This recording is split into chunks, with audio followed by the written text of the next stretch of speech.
Hello students, today I am going to show you how to derive the relation s equals ut plus half at square. This is an important derivation from the chapter 8 motion of class 9. So let's start.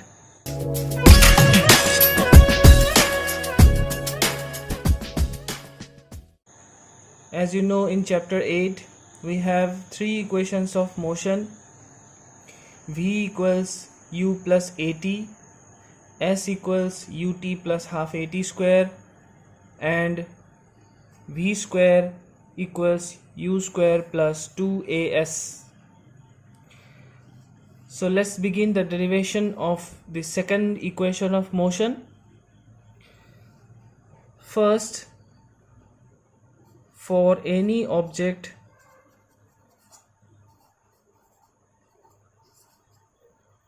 in uniform motion,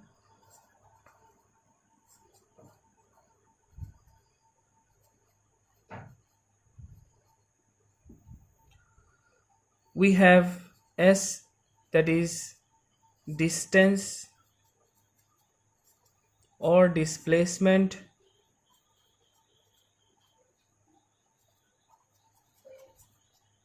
in a single direction, small u initial velocity,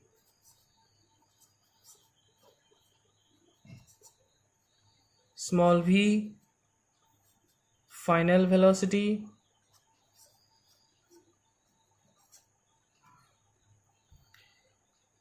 t time, small a acceleration,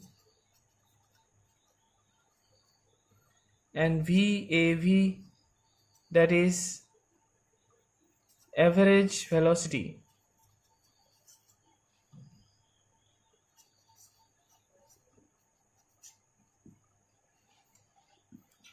Now in the starting of this derivation you have to write all these things because you are going to use all these values. So we start with the two formulas of average velocity. That is, we know that average velocity is equal to initial velocity plus final velocity divided by 2. This you can term as first equation. Next, we again know that average velocity is equal to total displacement or distance by total time. So we combine these two relations in one.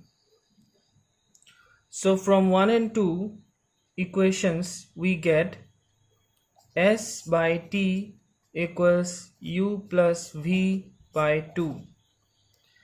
Now you just need to cross multiply this t with u plus v here. So you will get s equals u plus v into t by 2. This we term as third equation. Next, you will remember from the first equation of motion,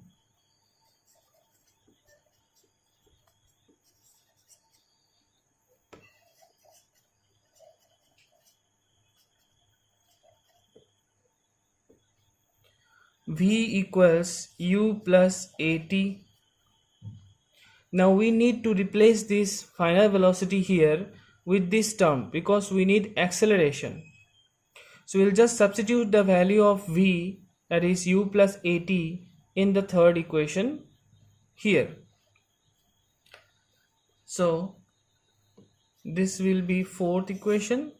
So substituting 4 in 3, we get s equals u plus at into t by 2. Okay, you see what has happened? I've just replaced the v with its value u plus at in this equation. So you get u that was already present and then the value of v u plus at. Now you multiply this t with all these terms and you get s equals ut plus ut plus a into t square. That means t into t square divided by 2. Now we can add these two. We will get twice ut plus at square by 2. Now split these two with the two numerators. For example, if we are given a fraction number like so, we can divide the denominator among these two, like 3 by 2 plus 4 by 2. Is not it? So we can arrange this equation also like 2ut by 2 plus at square by 2. Now we can cancel this twice and you get the equation as equals ut plus at square by 2. Now we can separate this denominator 2 from the numerator by writing like x by 2. We can write 1 by 2 into x. So likewise we can write here s equals ut plus half at square. So you get the second equation of motion, s equals ut plus half at square.